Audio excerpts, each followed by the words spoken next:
안녕하십니까. 오늘도 좋은 날 주신 하나님께 감사드립니다. 오늘은 성령과 육신 9번째 시간입니다.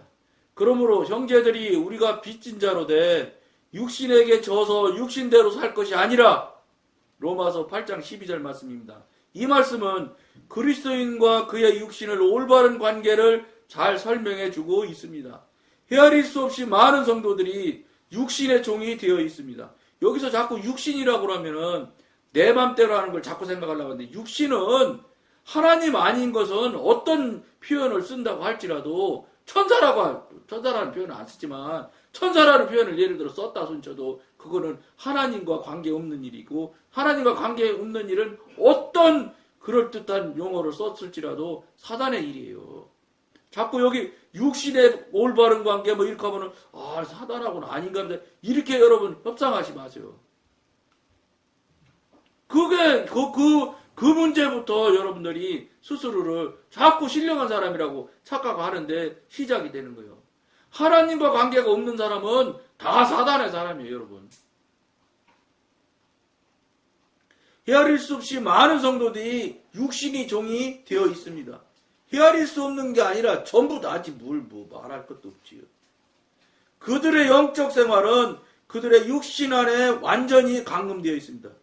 영적 생활이 없다니까. 육신 안에 감금되어 있는데, 감금되어 있는 걸 모르니까 문제란 말이에요.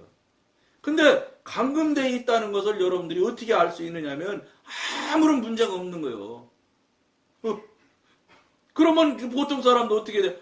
이렇게 순리롭고 은혜롭게 그냥 사는데 뭐가 잘못됐다는 거야, 이렇게 생각하는데, 여러분 개구리 비유를 많이 들잖아요.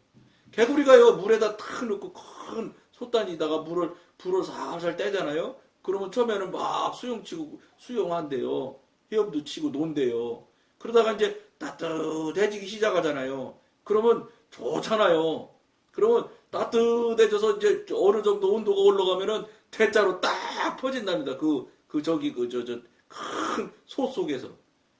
그러면 이제 좋다 말이야. 참 좋구나. 따뜻하니 좋구나. 이런 거예요. 그 개구리가. 근데 계속 그 불이 올라가서 온도가 올라가면 어떻게 돼? 개구리가 죽지. 삶아서 죽지. 근데 이건 개구리니까 그런데, 사람이 지금 한국교회 육신에 속해 있는 사람들이 다 그 상태예요. 그 상태. 자기가 죽는지를 모르는 거야. 그냥 이만하면 됐지 뭐. 집도 커, 재산도 있어. 내가 생각할 때, 내가 볼 때 써야 될 돈도 충분해. 자녀도 아들, 딸 탁 줘서 아들, 딸 다 시집장가 가서 손자, 손녀 다 줬어. 뭐 더 걱정할 게 있겠어. 말씀 들어봐. 여러분도 가만히 생각해봐. 뭘 더 걱정하겠어. 이거지, 그러니까. 근데 여러분, 하나님은 거기에서 만족하고 그냥 그래라.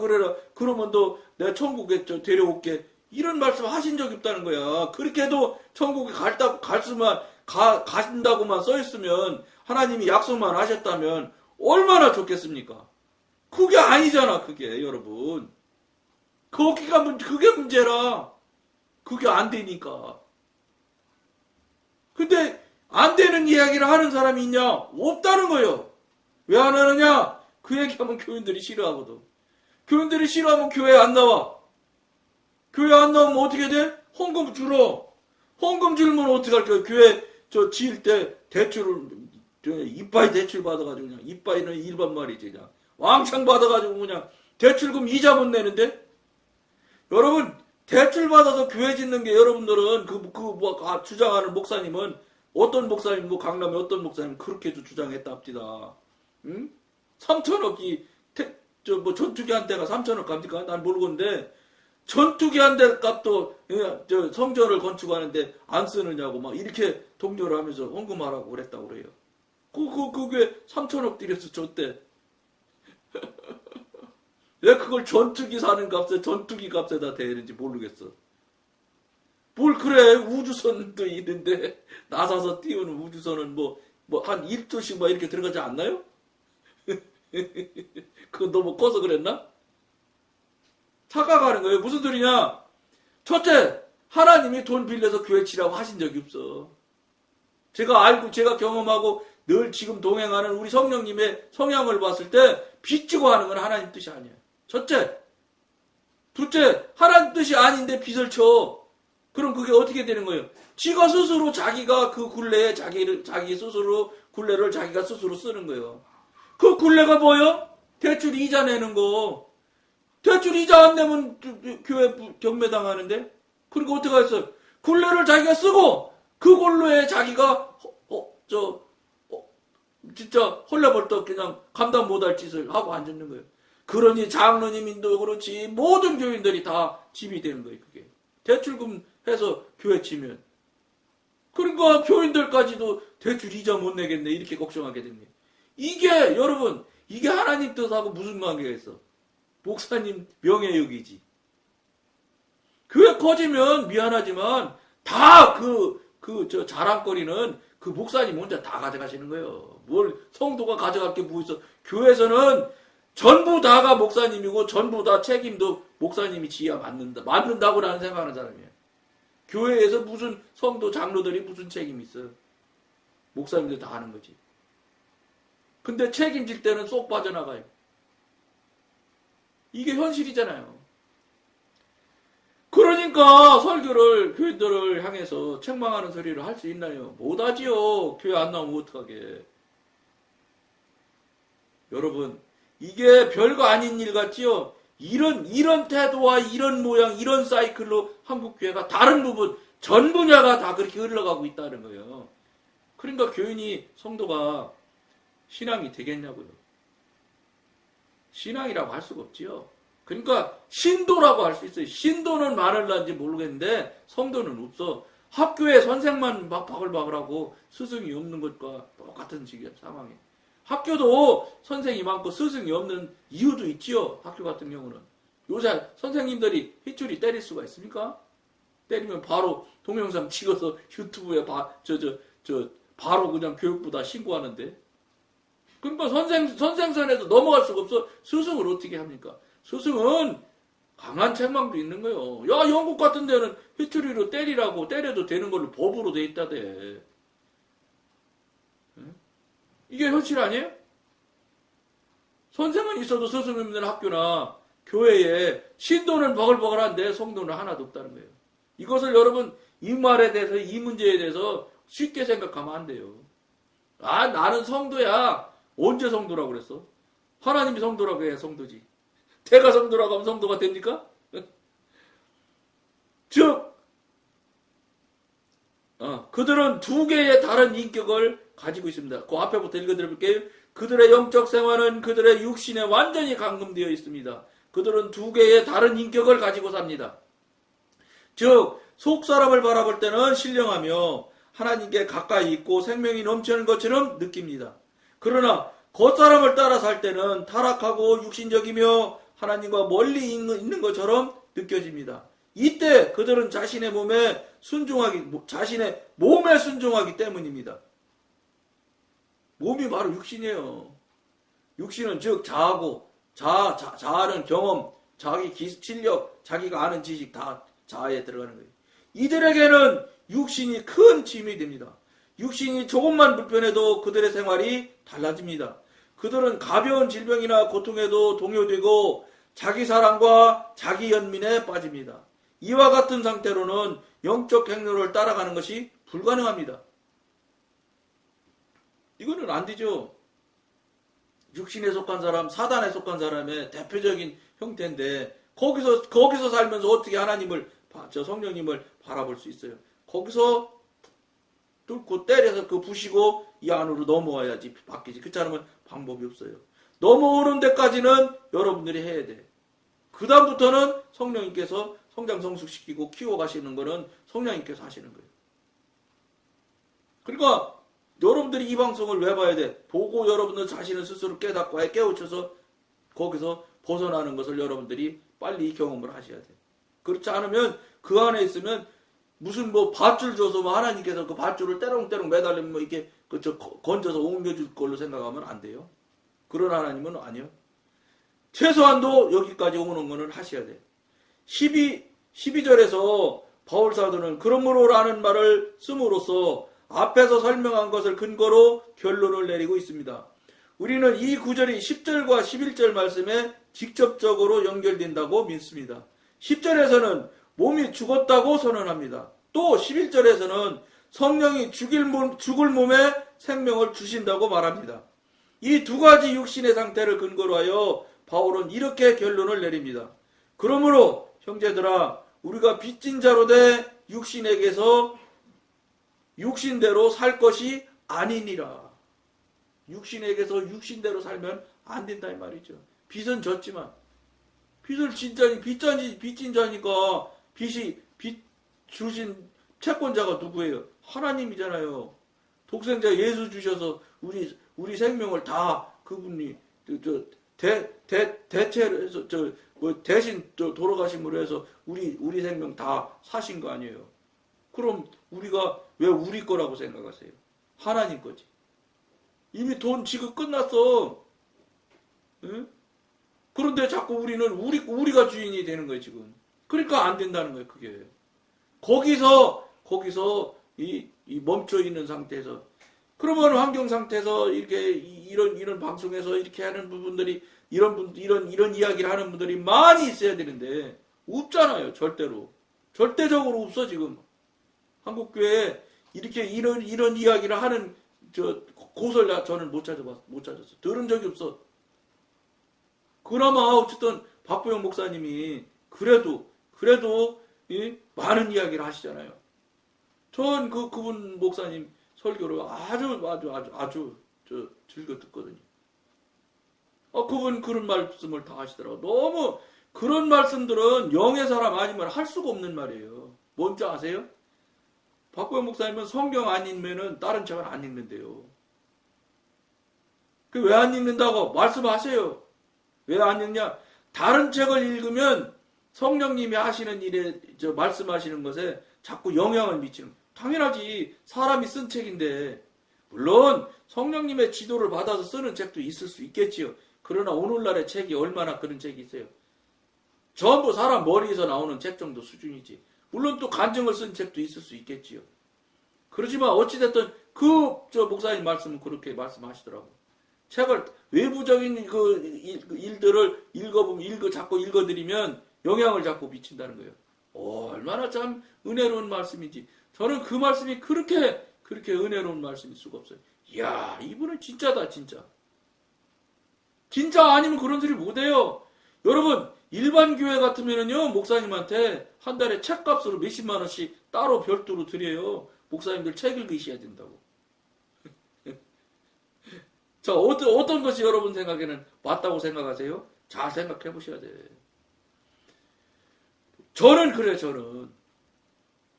여러분대로 아니면 물어봐, 성령님한테. 그러면 되는 거예요. 성령님, 하나님 한 분이면 끝나는 거예요. 책이 뭐가 필요할 것이며, 어디 12지제가 책 들고 다니면서 공부해가면서 전도했습니까? 성령님의 지도 인도만 받으면 다야 다. 한 분이면 끝나는 거예요. 뭘 사람을 믿을 존재도 아닌데 사람을 믿어 못 자겠다고. 사람을 믿는 것도 안 되는데, 예? 목사님을 믿어? 목사님도 사람인데. 그러니까 자꾸 교회가 탈이 나고 문제가 나는 거예요. 목사를 믿으니까. 요거는 목사라고 그래서 님자 안 붙였어. 목사님이 자기를 믿게 하면 안 되는 거예요. 하나님을 믿도록 자꾸 하나님을 소개해야 되는데, 안 그렇잖아. 나를 믿어라잖아, 나를. 말은 그렇게 안 하죠, 말은. 말씀은 그렇게 안 하죠. 나를 믿어라, 그럼 바로 교주인데, 그러면 뭐, 당장 목사님, 큰일 나지. 말씀은 안 하지만, 사실은 그렇잖아, 현재, 실제는. 다 목사님 따라가잖아, 목사님 말대로 믿고 따라잖아. 이게 현실이에요. 여러분, 목사님은 믿을 존재가 아니에요. 저는 그래, 목사님까지 포함해서 사람이라는 존재는 무한하게 사랑을 자꾸 줘야 될 존재지 그거 믿을 존재라고 생각하면 그때부터 실망하기 시작하는 거예요. 그래도 사람인지라 믿으려고 하는 거 있지요. 어떻게 없어 사람이. 하나님 한 분만 탁 믿고 사는 사람이 얼마나 있겠어. 그래도 정말로 가까운 사람들은 믿으려고 노력을 하지. 그러나 본질적으로 믿어서는 나중에 반드시 쓴맛을 보는 거예요. 실패하는 맛을. 왜냐? 사람은 믿을 존재가 아니거든. 그런데 그걸 생각지 않아요. 그걸 생각지 않아. 한국교회 현재 이 신도들은 성도들도 똑같아. 그러니 한국교회가 열매가 있겠습니까? 성령의 열매가 맺힐 수가 없지요. 그러니까 성령의 열매가 아닌 것이 맺혀진다. 그건 다 사단의 열매요, 여러분. 아무리 뭐 사랑 별 이름을 다 대가지고 말을 한다고 해도 소용없는 소리야. 그 사단이 하는 일이지 하나님과 무관한 거예요. 하나님이 직접 말씀하셔서 하나님이 말씀하신 게 확인이 된 내용이 아니면 다 사단이 한 거라고 여러분들이 생각하셔야 틀리지가 않아. 아, 이렇게 훌륭한 얘기를 말씀하셨는데 이게 하나님이 말씀하신 거지. 절대로 사단이 말할 리가 없다고 이렇게 생각하죠. 그것이 바로 사단이 말할 수 있는 확률이 아주 높아. 왜냐? 하나님이 성령님이 하실 때는 그렇게 그렇게 안 하세요. 가짜니까 속일라니까 그냥 더 하나님처럼 성령님처럼 그렇게 만들어가지고 들어오지. 진짜 하나님 성령님은 그럴듯할 필요가 없잖아. 진짜니까. 잘 생각해보세요. 여기에 자꾸 넘어가지 말라고. 포장이 그냥 너무 근사 휘황찬란하거든. 이건 가짜야. 그러니까 포장이지. 이걸 알아야 된다니까. 이걸 모르니까 그냥 번개같이 떠오르는 생각, 교사 회의하는데 갑자기 생각이 탁 떠올랐다. 야, 이거 성령님이 나한테 하라고 하는 소리네. 야, 이거 빨리 해야 되겠네. 이런 착각에 사로잡혀서 교회의 교사들, 부장들, 교육부서 부서장들, 이런 경우가 얼마나 많습니까?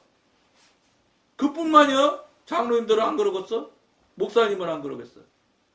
거기에 꼬박꼬박 속아가지고, 예? 자기 깐에는 하나님 일을 그냥 엄청 올바르게 순종하는 것처럼 이야기하지만 실제는 엉터리야, 엉터리. 그런 일들이 얼마나 많이 비일비재합니까? 그게 실제 오늘날의 실제 현실이에요. 왜 그러냐?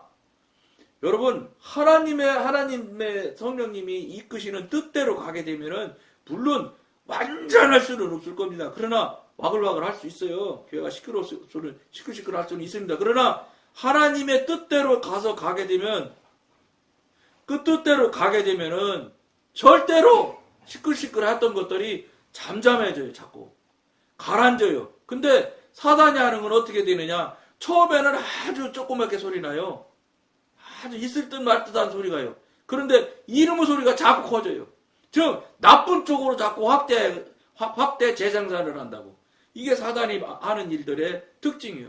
근데 하나님께서 하시는 일은 처음에는 이만하게 생각이 이만하게 큰 것처럼 덤벼들어. 그런데 가면 갈수록 자꾸 덮어지고 낮아지고 쭈그러들고 자꾸 작아져.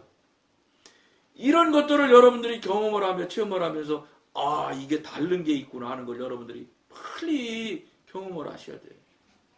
그래야 진짜 성령님이 하시는 일과 사단이 하는 일이 분명히 두 가지가 분별이 되기도 하고, 그런 상황을 봐야 아, 성령님이 하시는 일이 진짜 있구나 하는 것을 여러분들이 인정하게 된다고. 그게 인정이 안 되니까 성령님한테 물어볼 리가 있겠어요? 내가 더 똑똑한데? 그러니까는 한국이 이꼬라지가 되는 거예요, 진짜. 미안해요, 이꼬라지라고 해서. 교회가 지금 애지간한 규모의 교회치고 말씀 안 나 있는 교회가 하나도 없어. 제일 돈이지 뭐. 돈 관계에서 자유할 수 있는 교회가 거의 없어. 이러지 어떻게 할 거예요, 이거? 예? 이거를 아무렇지도 그냥 교회 시끄럽게 하기 좋아하는 사람들이 교회 시끄럽게 하려고 그래. 이렇게 치부해버린다고. 아, 저거 교회에서 내쫓아야 돼. 말하고 떠들면 내쫓잖아, 지금은. 징계한다고 해가지고. 징계를 왜 자기들이 해? 하나님이 징계해야지. 물론 법으로는 당회에서 징계권이 있죠. 그러면 당회에서 징계를 한다는 소리는 하나님 대신해서 징계하는 거잖아. 그럼 하나님처럼 해야 돼, 징계도. 근데 징계는 완전 육신이 하잖아. 저거 시끄럽게 하니까 그냥 놔두면 안 돼. 여기서 벗어나지 못해. 그러니까 무슨 그게 징계예요. 그러니까 징계당하면 안 된다고 하고 이제 세상 재판에 가서 막 재판하고 별짓들 다 하잖아요. 예? 지금 교회가 여러분 교회 잘못된 건 여러분들이 더 잘 알잖아. 덮으려고만 하시면 안 돼. 그럼 이 일이 어떻게 됐냐? 그럼 일이 어떻게 된 일이면 그럼 나는 그럼 어떻게 할 거냐 이 말이에요. 그냥 그대로 그냥 거기서 그대로 그냥 휩쓸려 가면서 살아? 그럼 그 사람들 다 가는 대로 그냥 가서 다 지옥으로 툭툭 떨어지는 거예요. 이게 오늘날의 현실이에요. 이걸 여러분들이 뻔히 알면서도 어쩔 수가 없네. 내가 어떡하겠어. 여기서 멈춰서 그냥 그대로 그냥 휩쓸려 가시면 용서 없어요. 다 지옥 가는 거예요. 그러니까 앞에 방송에서 내가 말씀드렸는데 그 많은 인구를 어떻게 지옥을 보내. 여러분들 생각에 여러분들 사고에 그만한 인구지 하나님의 입장에서 볼 때는 그 인구도 아닐 수 있어. 그러니까 한번 앞에 방송에서 말씀드렸잖아요. 노아의 홍수 때 그 죽은 인구가 얼마나 될 거로 여러분들 알고 계시냐고 물어보는데 그 김명일 박사님 유튜브 간증에 거기 나온다고 그랬잖아. 최소 20억, 최대 100억. 근데 몇 년도리로 인구가 2배로 증가되는 율이 있대요. 그 방법이. 그걸로 대입을 해서 하면 그 아담 때부터 노아의 연대까지 1457년인가 된대요.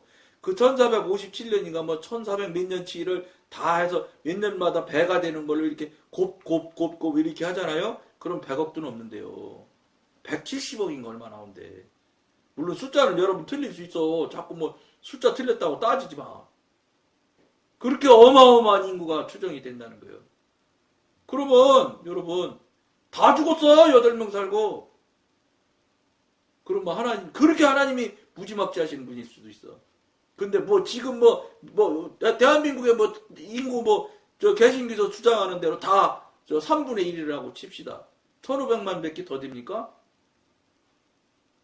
정부서는 600만, 700만 밖에 이 정도 안 해요. 그러니까 1500만 명이라는 숫자가 뭐가 그렇게 많아요? 100억도 하루아침에 8명 놔두고 다 보내시는 분인데.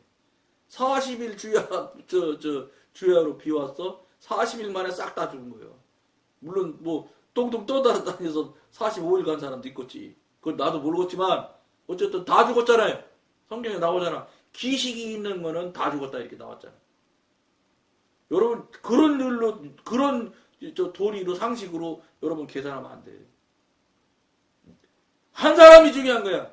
지금 현재 나는 어떻게 하고 어디에 있느냐. 이걸 여러분들이 돌아보셔야 됩니다.